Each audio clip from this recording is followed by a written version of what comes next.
நீங்க ஒரு கோர்ட்டுடைய சட்டத்தை பேசுறதுன்னா லாயர் கிட்ட போவீங்க. ஜட்ஜ்மெண்ட்டை விளங்கணும்னு சொன்னா அத ஒரு பிசி கிட்ட போவீங்க. உங்களோட ஒரு ஹார்ட்டுடைய ப்ராப்ளமுக்கு ஸ்கேன் பண்ணப்பட்டிருக்குதுன்னா அது ஒரு ஹார்ட் டாக்டர் கிட்ட போவீங்க. ஒரு கைனகாலஜிஸ்டுடைய ஒரு மனைவிக்கு ஒரு பிரசவத்தில் பிரச்சனை இருக்குன்னா அதுக்கிட்ட போவீங்க. வேளாண் சகோதரர்களே, மார்க்கத்தை மட்டும் கொஞ்சம் டிரான்ஸ்லேஷனை படிச்சுட்டு மார்க்கத்தை விளங்க போனீங்க என்று சொன்னா நீம் முல்லா ஹத்ரா ஈமான், நீம் ஹக்கீம் ஹத்ரா ஜான். அறப்படிச்ச வைத்தியன் உயிருக்கு ஆபத்து, அறப்படிச்ச அவன் ஆலிம் அவன் ஈமானுக்கு ஆபத்து.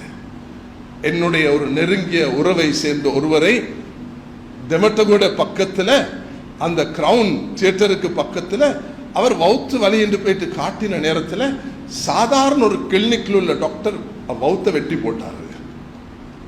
அதால் அவருக்கு ஆபத்து நோயாய அவர் மௌத்தாகிட்டார்.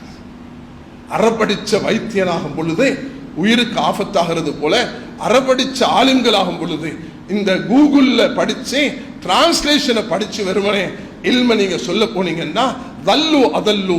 சஹாபாக்கள் கூட குளிப்பு கடமை என்று சொன்ன நேரத்தில் அவர் குளிக்க கூடாது. ஒரு சஹாபி 2 பேர் சேர்ந்து ஃபத்வா கொடுத்தாங்க, நீங்க குளிக்க தான் வேணும். ஏனென்னா அவருடைய தலையில பேண்டேஜ், அவருக்கு ரத்தம் வடியுது, அவருக்கு குளிப்பு கடமை. குளிச்சார், அதே இடத்துல மௌத்தாகிவிட்டார். அல்லாஹு அக்பர்.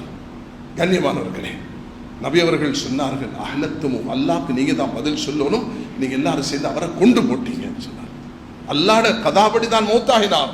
ஆனால் எச்சரிக்கை செய்வதற்காக இப்படி மார்க்கத்தை பேச வேண்டாம் என்பது உலகத்துடைய எல்லாம் விளங்கும் பொழுதே இந்த நாட்டில் PhD முடிச்ச நல்ல மாஷா அல்லாஹ் சூடான்ல இருக்கலாம், மலேசியால இருக்கலாம், ஈஜிப்ட் அசர்ல இருக்கலாம், மதீனால இருக்கலாம், அவர்கள் உலக நாட்டில் நல்ல நல்ல பட்டதாரிகள் மர்ஹூம்களான 2 இந்த நாடு மதிக்கக்கூடிய டாக்டர் ஷுக்ரி, ஹஜரத் மௌலானா முபாரக் ரஹ்மத்துல்லாஹி அலைஹிமா, இவர்கள் எல்லாம் சேர்ந்து சில மார்க்க நான் சொல்லக்கூடிய இந்த 8-9 விஷயங்கள், அதுல வயதை 18 ஆக்குங்க, அதுக்கு கீழே ஒரு கட்டம் வரும்னா கோர்ட்டுக்கு கொண்டு போங்க, எந்த கட்டத்தில் ஒரு பெண்ணுக்கு அதை இன்றைக்கு ஒரு காலம், அது காந்திஜியுடைய காலமாக இருக்கலாம், அது இந்த நாட்டுடைய பெரும்பான்மை சமூகம் பின்பற்றக்கூடிய பௌத்தருடைய அந்த காலமாக இருக்கலாம், எல்லா காலத்திலையும் நபி ஸல்லல்லாஹு அலைஹி வஸல்லம் அவருடைய காலமாக இருக்கலாம்,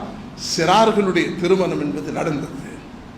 அதனாலதான் எங்கட நாட்டுக்கு சட்டம் வகுக்கக்கூடிய நேரத்திலையும் அதை வைத்து நாங்க சொல்லல, இப்ப நீங்க 12 வயசுல பிள்ளையை திருமணம் செய்து கொடுங்க. ஒரு நாளும் எந்த ஒரு ஆலிமும் மெம்பர்ல ஏறி சின்ன பிள்ளையுடைய திருமணம் நடக்க வேண்டும் என்று சொல்ல மாட்டார். பிள்ளைகளுக்கு திருமணம் என்றால் அதுக்கு ஒரு வயது வேணும், அதுக்கு ஒரு பக்குவம் வேணும்.